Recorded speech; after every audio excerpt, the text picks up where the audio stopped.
Hi friends, welcome to our channel. இன்றைக்கி நாம் வீடியோவில் என்ன பார்க்க போகிறோங்கன்னா, முருங்கைக்கீரை சட்னி. ஒரு ஹெல்த்தியான சட்னி தாங்க இது.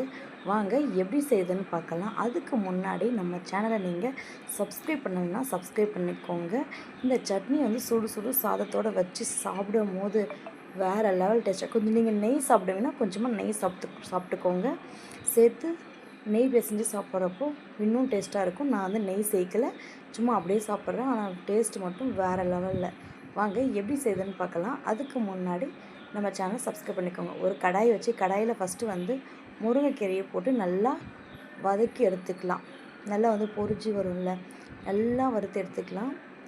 நீங்கள் இது வதக்கும் போது கொஞ்சம் தள்ளி நின்று லேசாக பிரேக் பண்ணிக்கோங்க. ஏன்னா இது பச்சையாக சேர்க்கறதுனால பட்டு பட்டு பட்டுன்னு வெடியும். அதனால் நீங்கள் கொஞ்சம் தள்ளி நின்றுக்கோங்க. இது நல்லா வதங்கி வந்துருச்சு. இது ஒரு பாத்திரத்தில் எடுத்து வச்சுட்டு நான் காரத்துக்கு ஏற்ற மாதிரி 5 வரமிளகா சேர்த்துக்கிறேன். நீங்கள் உங்கள் காரத்துக்கு ஏற்ற மாதிரி நீங்கள் சேர்த்துக்கோங்க. அப்படியே லேசாக ஃப்ரை பண்ணி இதை எடுத்து வச்சிடலாம். அடுத்து கடுகு சீரகம் சேர்த்துருக்கேன்.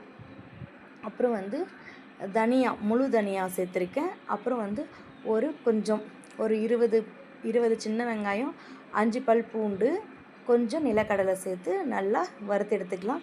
நீங்கள் நிலக்கடலை ட்ரை ரோஸ்ட் பண்ணி வச்சுருந்தீங்கன்னா இப்போ சேர்க்க வேணாம், அது ஃபைனலாக சேர்த்துக்கலாம். நான் பண்ணாதனால இப்போ எண்ணெயிலே சேர்த்துக்கிறேன்.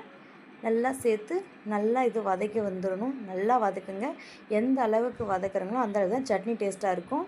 இப்போ நான் ஒரு 2 கொத்து கறிவேப்பிலை சேர்த்துக்கிறேன். சேர்த்து நல்லா வதக்கிடலாம். நல்லா எல்லாம் வதங்கி வரணும். கொஞ்சம் உப்பு சேர்த்துக்கோங்க. உப்பு சேர்த்துட்டு கொஞ்சம் பெருங்காயத்தூள் சேர்த்துக்கோங்க. அப்போ தான் நல்லாயிருக்கும். நல்லா வதக்கிக்கோங்க. பாருங்கள் எந்த அளவுக்கு வதங்கி வருதுன்னு. நல்லா வதங்கணும். இன்னமும் நல்லா வதங்கிடும். எந்த அளவுக்கு வதங்குதோ அந்த அளவு தான் டேஸ்ட் இருக்கும். அதனால் நல்லா வதக்கி எடுத்துக்கலாம். பாருங்கள் இப்போ நல்லா வதங்கிடுச்சு. தக்காளி நான் ஒரு குட்டி குட்டி தக்காளி 3 தக்காளி சேர்த்துக்கிறேன். நீங்கள் பெரிய தக்காளி இருந்தால் 1 சேர்த்துக்கோங்க, இல்லைனா 2 சேர்த்துக்கோங்க. கொஞ்சம் புளி சேர்ப்போம், அதனால் கொஞ்சம் பார்த்து சேர்த்துக்கோங்க. பாருங்கள் இப்போ நல்லா வதங்கி வருது. இன்னும் நல்லா வதங்கணும்.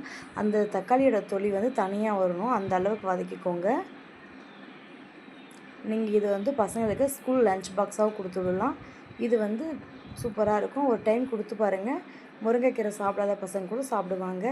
வீட்லேயும் உங்களுக்கும் இனிமேல் வாரத்தில் ஒரு நாளாவது இது கண்டிப்பாக ட்ரை பண்ணணும்னு தோணும். நீங்கள் ஒன்ஸ் ட்ரை பண்ணிட்டீங்கன்னா இதே நீங்கள் அடிக்கடி செய்வீங்க. நிஜமாக சொல்கிறேன். நீங்கள் இதை ட்ரை பண்ணி பார்த்துட்டு சொல்லுங்கள். நல்லா வதங்கி வந்துருச்சு பாருங்கள். இன்னமும் அந்த தக்காளி தூள் தனியாக வரணும். ஒரு சிலது வந்துருச்சு, இன்னும் நல்லா வதங்கணும். கொஞ்சம் கைவிடாமல் அப்பப்போ கிண்டி விட்டே இருங்க, இல்லைன்னா அடி பிடிச்சிரும். ஒரு கொஞ்சமாக புளி சேர்த்துக்கோங்க. சேர்த்து கொஞ்சம் நல்லா வதக்கிக்கோங்க. நீங்கள் வதக்கிட்டே இருக்கணும், இல்லைன்னா அந்த அடி பாருங்கள் அப்படி பிடிக்குது பார்த்திங்களா, அது மாதிரி அடி பிடிச்சிக்கும். இப்போ நல்லா வதங்கி வந்துருச்சு. நம்ம வதக்கி எடுத்து வச்சு முருங்கைக்கீரையும் சேர்த்துக்கலாம். முருங்கைக்கீரையும் மிளகாயும் சேர்த்துக்கலாம். சேர்த்து ஒரு 2 மினிட்ஸ் நல்லா வதக்கிக்கோங்க. நல்லா வதங்கி வரட்டும். பார்த்திங்கன்னா நல்லா வதங்கி வந்துருச்சு பாருங்கள். ஏன்னா இது ஃபஸ்ட்டே வதக்கி எடுத்து வச்சதுனால நல்லா வதங்கிருச்சு. இது எந்த அளவுக்கு வதக்கணும் அந்த அளவுக்கு தான் நல்லாயிருக்கும். அதனால் நல்லா வதக்கிக்கணும்.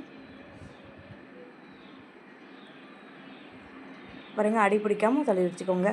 அவ்வளோதாங்க. இப்போ நம்ம இது வதக்கி வச்சாச்சு. இது நம்ம கொஞ்சம் நேரம் ஆற வச்சுக்கலாம். ஆற வச்சுட்டு ஒரு மிக்ஸி ஜாருக்கு மாற்றி அரைச்சிக்கலாம். பாருங்கள் ஆறிடுச்சு. இதை ஒரு மிக்ஸி ஜாருக்கு மாற்றிக்கலாம்.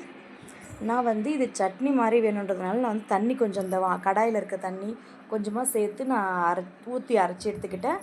நீங்கள் அப்படியே வேணால் கூட செஞ்சுக்கோங்க. துவையல் மாதிரி நல்லாயிருக்கும். இது இட்லி, தோசை, சாதம், களி இதுக்கு நல்லாயிருக்கும். சப்பாத்திக்கெலாம் தெரியல, இதுக்கு இது நல்லாயிருக்கும். நீங்கள் கண்டிப்பாக ட்ரை பண்ணி பாருங்கள். அப்புறம் என்னங்க, சட்னி ரெடி ஆயிடுச்சு. சுடு சுடு சாதத்தை சர்வ் பண்ணி அதோட சட்னி சேர்த்து அப்படியே பிசைஞ்சு சாப்பிட்டு தான் பாருங்கள் வேறு லெவலில் இருக்கும். சுவையான முருங்கைக்கீரை சட்னி ரெடி. கண்டிப்பாக ட்ரை பண்ணி பாருங்கள். எல்லாருக்கும் பிடிக்கும். செஞ்சு பார்த்துட்டு உங்கள் கமெண்ட் என்னவோ அதை கமெண்ட் பாக்ஸில் கமெண்ட் பண்ணுங்கள். உங்களுக்கு பிடிச்சிருந்தால் லைக் பண்ணுங்கள், ஷேர் பண்ணுங்கள், மறக்காமல் கமெண்ட் பண்ணுங்கள். Bye friends. நெக்ஸ்ட் வீடியோவில் பார்க்கலாம். டாட்டா.